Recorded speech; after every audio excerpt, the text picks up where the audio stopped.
ایک یوٹیوبر ہیں جو پہلے مختلف لوگوں کو روسٹ کرتے تھے، لکی بھائی کا کیس ہے جس سے بہت زیادہ نوجوان متاثر تھے۔ اس کی وجہ یہ تھی کہ اس کے پاس گاڑیاں اور اپنی وہ وائف کے ساتھ ولاگنگ کرتا تھا، کیمرے میں آ کے مختلف دنیا وزٹ کر کے دکھاتا تھا اور پھر گھر دکھاتا تھا، بینک بیلنس دکھاتا تھا۔ تو بہت سارے نوجوان نا اس کو آئیڈیلائز کرتے تھے، دکھاوے کا امیر بن کے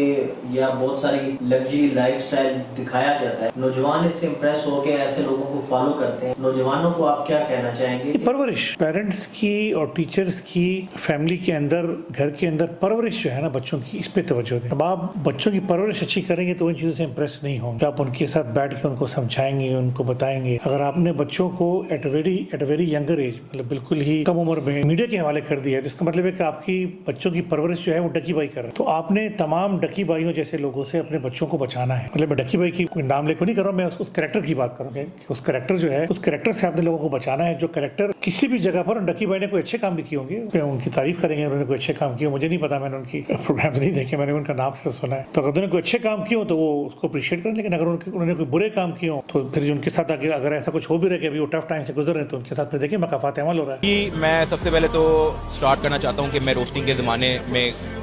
روسٹنگ ویڈیوز وغیرہ بناتا تھا جو کہ ان ایتھیکل کنٹینٹ ہے، تو ایک تو میں پورے پاکستانی قوم سے اس کی معافی مانگتا ہوں۔ اس کے بعد کچھ اپلیکیشن کی مجھے پروموشن آئی، اگر انہوں نے لوگوں کے بچوں کو گمراہ کیا ہو اپنے تھوڑے سے فائدے کے لیے، تو اللہ تعالیٰ کا بھی تو پھر ایک نظام چلتا ہے نا، مقافات عمل کہتے ہیں، وہ بھی ہوتا ہے، تو پھر آج ان کے ساتھ وہی ہو رہا ہوگا۔